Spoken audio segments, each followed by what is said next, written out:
పరిస్థితుల గురించి తెలిసిన వారు, భాష గురించి తెలిసిన వారు, వారికి ప్రాధాన్యం ఇవ్వాలి అని చెప్పి ఎంప్లాయింగ్ లోకల్ టీచర్స్ అని చెప్పి స్పెషల్ అటెన్షన్ దానికి ఇవ్వాల్సి ఉంటుంది అని చెప్పి కూడా ఈ పాలసీలో చెప్పడం జరిగింది.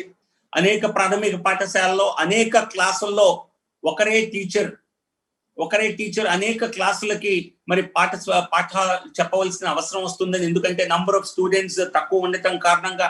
సో కాబట్టి పాలసీ ఈ విషయాలన్నిటిపైన కూడా విస్తృతంగా చర్చించింది. ఏ రకంగా మరి తక్కువ సంఖ్య ఉన్నటువంటి స్కూల్స్ లో మనం ఏ రకంగా మరి స్టూడెంట్ స్ట్రెంగ్త్ ని పెంచటమా, లేక స్కూల్స్ ని 2-3 స్కూల్స్ ని కలిసి ఇంటిగ్రేట్ చేయటమా, ఒక సెకండరీ స్కూల్ కిందే కొన్ని మరి ఎలిమెంటరీ స్కూల్స్ ని వాటిని సంఘటితం చేసి మరి స్టూడెంట్ స్ట్రెంగ్త్ పెంచటమా 5-10 కిలోమీటర్ల రేడియస్ లో. ఇవి అనేక ఆలోచనలు ఈ కొత్త విద్యా విధానంలో వాటి గురించి ప్రస్తావించడం జరిగింది. కాకపోతే ఇది రాష్ట్ర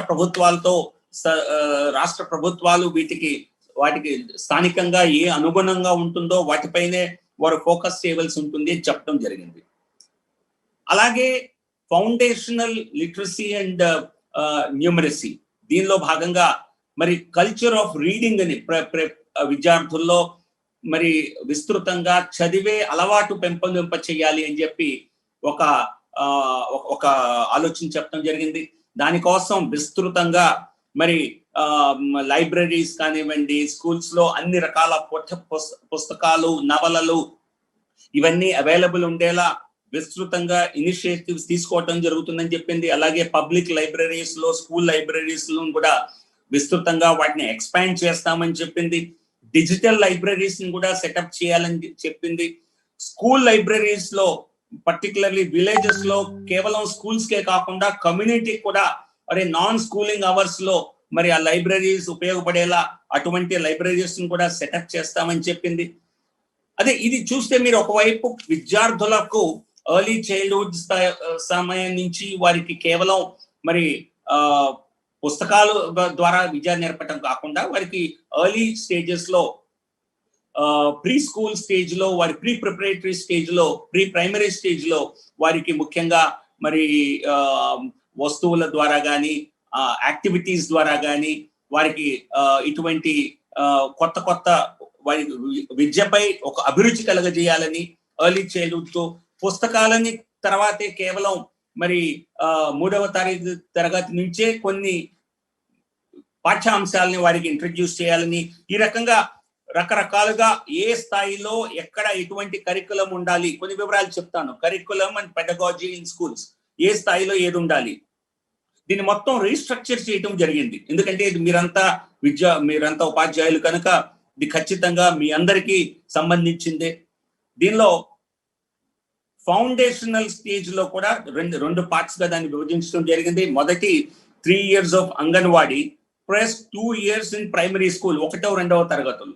మొదటి 3 years అంగన్వాడీలో వచ్చేసరికి నేను చెప్పినట్టుగా యాక్టివిటీ బేస్డ్ లెర్నింగ్ అది నేర్పిస్తారు. తర్వాత 2 years ఆఫ్ ప్రిపరేటరీ స్టేజ్, తర్వాత వచ్చేసరికి గ్రేడ్ 3 to 5 ప్రిపరేటరీ స్టేజ్ లో, మిడిల్ స్టేజ్ లో, సెకండరీ స్టేజ్ లో ఏమేమి ఫస్ట్ ఫౌండేషనల్ స్టేజ్ లో నేను చెప్పినట్టుగా 5 సంవత్సరాల్లో యాక్టివిటీ బేస్డ్ లెర్నింగ్, తర్వాత ప్రిపరేటరీ స్టేజ్ లో 3 to 5 క్లాస్ లో లైట్ టెక్స్ట్ బుక్స్ ని ఇంట్రడ్యూస్ చేయటం, అంటే హెవీ కాకుండా అలాంగ్ విత్ అదర్ యాక్టివిటీస్ ఇవి ఇంట్రడ్యూస్ చేయటం. మిడిల్ స్టేజ్ వచ్చేసరికి 6 to 8 క్లాస్ వచ్చేసరికి సబ్జెక్ట్ టీచర్స్ ని కేవలం 6 నుంచి 8, బహుశా నేను ఇప్పుడు కూడా అదే సిస్టమ్ ఉందనుకుంటాను. సో మిడిల్ స్టేజ్ లో సబ్జెక్ట్ టీచర్స్ ని ఇంట్రడ్యూస్ చేయటము.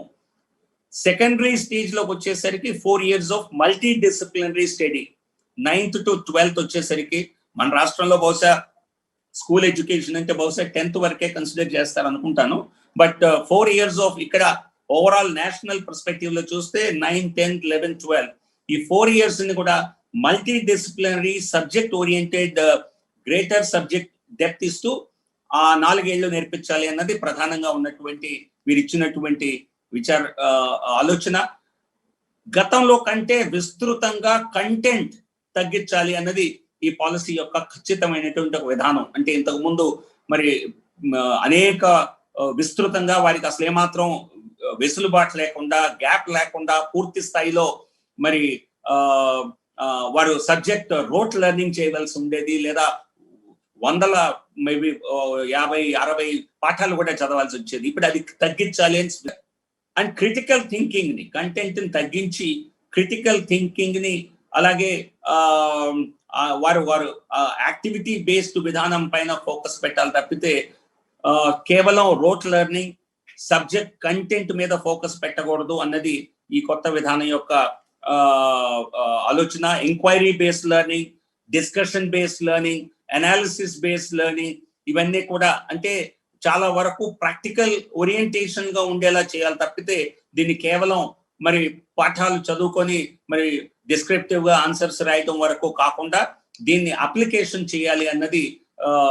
Application of knowledge is the primary focus of the new policy. దీనిలో ఇంటిగ్రేషన్ ఆఫ్ ఆర్ట్స్ ని కూడా మరి అనేక రకమైనటువంటి ఆర్ట్ ఫార్మ్స్ ఏవైతే ఉన్నాయో, పెయింటింగ్ కానివ్వండి, ఇతర జాయ్ఫుల్ వేస్ ఆఫ్ లెర్నింగ్, వాటిని ఏ రకంగా మరి కరిక్యులర్ యాక్టివిటీస్ ఏ రకంగా ఇంటిగ్రేట్ చేయాలి, స్పోర్ట్స్ ఏ రకంగా ఇంటిగ్రేట్ చేయాలి, ఇవన్నీ కూడా విస్తృతంగా దీనిలో పెట్టడం జరిగింది. Please watch Tulsi News. Please subscribe to Tulsi News.